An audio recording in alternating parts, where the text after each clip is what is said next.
Smart Mouthy. It's Holly. We're still in the kitchen. It's not food month though, but I need to organize my tea. I did get this little unboxing moment. I did get these, I don't know, tea storage containers off the Zon, like I get everything else off of my life, but they're pretty cool. So I think I'm really gonna unbox all of my tea bags, but I think what we're really gonna do is talk about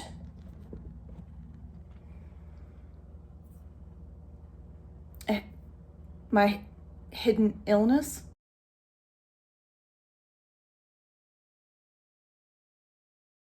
I don't know.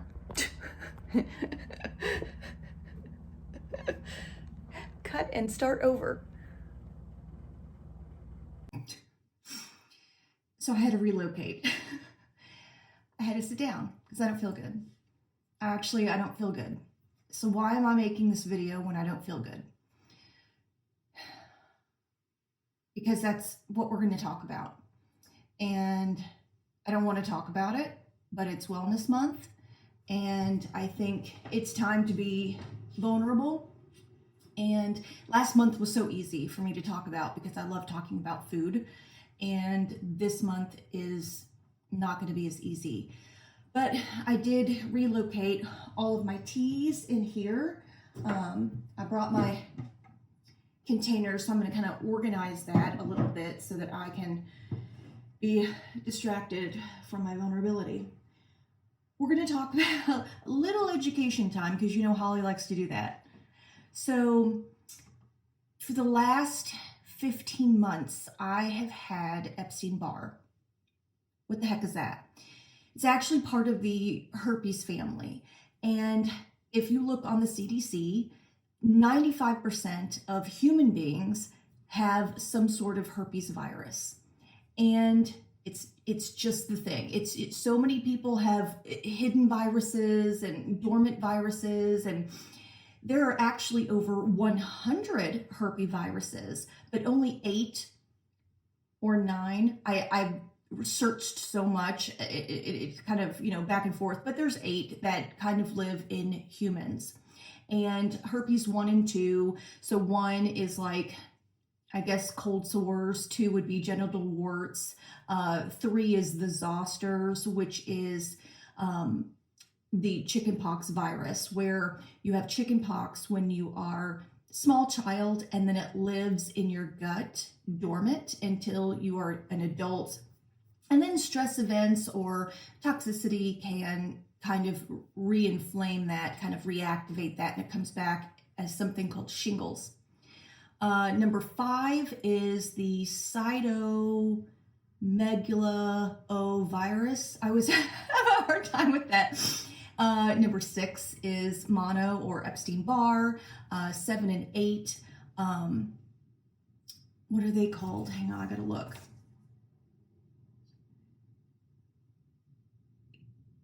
Kaposi? Anyway, so I have the mono or Epstein Barr virus. We all have something of it. We've all had chickenpox. Most of us in America have probably had chickenpox. And so that means that you have that zoster's virus laying dormant. And luckily we do have a vaccine for shingles. So similarly as chickenpox as a child to shingles as an adult, mono does that same type of thing. Mono as a child can reactivate as Epstein Barr as an adult, and there is no vaccine. And I got reactivated. So, I was a sick kid. I had a lot of pneumonia. I got bronchitis like a lot, and I don't know if it was because of just seasonal changes. I would get sore throats. Heather and I both would get strep throat a lot. And this smells so good. Speaking of strep throat, this one's called Soothe, and it has turmeric in it, and so it's been very helpful. just to soothe my body and inflammation, because the Epstein Barr has triggered a lot of other stuff, and we'll go into that into a different video where what it has caused in my body, because it became so chronic. Normally Epstein Barr can resolve itself within a month or so, but I ended up, battling for 15 months, and still, I do believe that oh, that's so cute. I do believe I've got it dormant for the most part, but I do have flare-ups. But before I go into all of that, I just want to say, back at my childhood, I wasn't necessarily diagnosed with mono, and I think it was because since I was so sick, my pediatrician, every time I would come in, because I had always had bronchitis and pneumonia, these are overlapping symptoms. And so I do believe that I had mono as a kid. I don't remember being diagnosed with mono as a kid, because I think that the pediatrician just was like, yep, here comes Holly again. Doctors do that. I think that's one of the biggest flaws of being a doctor, is that they kind of get into a comfortability with a patient. This is my number one favorite. So Paul gives me this. We have like several packets of this. So Paul gives me this a lot. I take it at night. I drink tea at night, and Paul is very sweet. He brings me tea at 8:45 every night. We'll stop a movie or whatever we're watching or doing. So officially I wasn't diagnosed with mono, but clearly I had it. Me having Epstein Barr as an adult is 100% without a doubt proof I had mono. You cannot have Epstein Barr without mono. So I got through mono just like any other flu, where you have a lot of fever, achiness, maybe a sore throat. I don't know. I don't remember. I was sick. A lot of people will call that the kissing disease, because it's very contagious. And a lot of times it happens in high school, where you're kissing on some boys or kissing on some girls or whatever you're doing, because it's so contagious. So like I said, CDC says 95% of Americans probably have this type of virus, because it's so prevalent. So I guess I wasn't expecting to get Epstein Barr, because I didn't have it in my head. I did have, shingles in my head, thinking, well, I'll get the shingles vaccine at some point. But there is no vaccine for Epstein Barr. So Epstein Barr causes so many other things. And I have every single one of them. Like when you look up the after effect of a virus, post-viral effects, I have every single one of them. It shut down my endocrine system, along with some heavy metal toxicity, which I believe was probably the root cause. Like a lot of times you'll want to find the root cause, and it could be mold, heavy metal toxicity, stress, all that kind of stuff. So there's not one thing that activated Epstein Barr in people. It can be a combination of things. I had a lot of heavy metals in my body, which I'm going to make a separate video on. And then I have a lot of post-viral situation problems. I have post-viral ME. I have Hashimoto's. I have POTS. I have mast cell activation. I have leaky gut. All of those things I'll make another video about. But when the Epstein Barr kind of gets re-triggered and comes back, it's not really contagious. It's not the same thing as the full-fledged mono. This one's really good too. It's kind of a mutant form of it.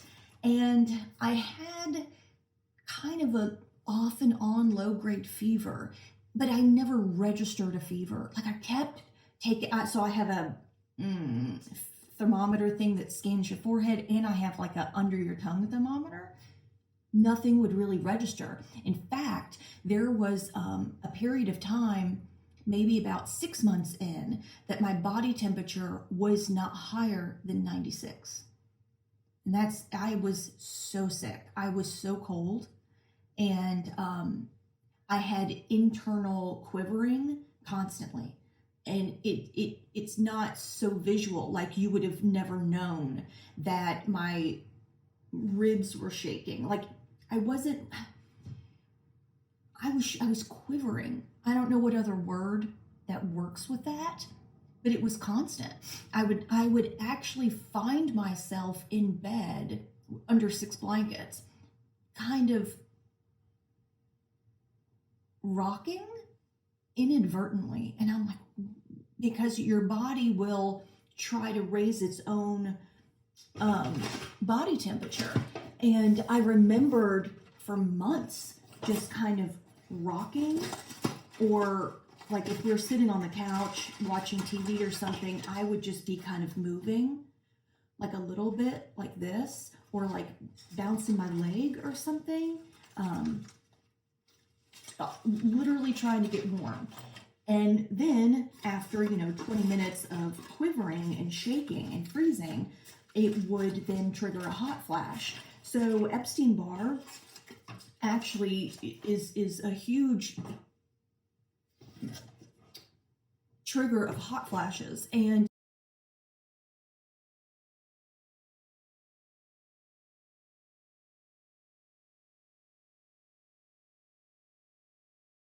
it's interesting because your hypothalamus, which is in your brain, which is your master temperature regulator, actually it's the master endocrine gland, that and the pituitary. And so those things are so malfunctioning post-viral. And back to Epstein Barr virus, one thing that I had to educate myself on, which I read about it every day. I research from day one, from diagnosis. I have researched all of the internet, from the left corner of the internet to the right upper corner of the internet. I have printed hundreds and thousands of sheets of paper. Our poor printer, Paul, had to buy another cartridge because I cannot rely on doctors to fix me. I'll fix me. I fix me. A doctor I've been to 8. 8. I'm going to tell you again, I've been to 8 doctors, and not one of them has given me any guidance. Not until I went to a couple of naturopath doctors that they were able to suggest a few things. But the bulk of my information is on different forums. I'm on an Epstein Barr forum that has over 60,000 people. And I just keep reading through, and I read through comments, and I print out things, and I go to the websites, and it's a community just to help each other. And I probably got the bulk of my education from that forum, and I'm so grateful. This one's really, really, really good. It has ginger and mint in it. Let me look at the time because I do have to go to work. Okay, so the one important factor about Epstein-Barr virus is that it is a lipid-enveloped virus. Lipid-enveloped virus. That was key. That was the turning point. So viruses can come in and out of your body, and your immune system, if it's healthy, can kind of send the soldiers to kind of attack it, break it down, and process it. If the virus is known to be a lipid-enveloped virus, it is concealed with cholesterol or fat, any kind of lipid. So the lipid membrane, I don't know why I think a virus is a circle.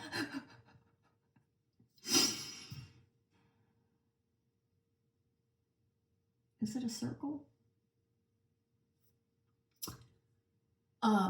Here's the takeaway. The body, when it sees a little piece of lipid or fat, it just thinks it's cholesterol which you need cholesterol. Your body makes cholesterol. You have to have cholesterol. You have to have cholesterol. It's good for your brain and good for your sex hormones.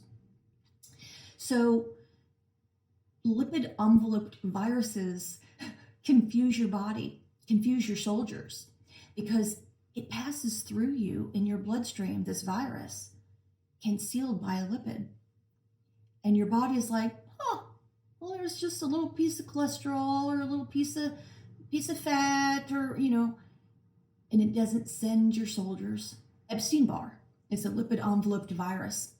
And until you know how to break open that envelope to expose the actual virus to your body, you can't fight it. You cannot fight it. And so I had to find ways. I had to search and find ways. And let me tell you, you get to a part where, I forgot I had this. You get to a part where you've laid in bed for months and you are so desperate and you think, this one's really, really good. It's got a peach undertone flavor. It's very, very good. I was so willing to risk alternative treatment. I didn't care. I didn't care, you guys. I was in bed. Now listen, I have a lot of practice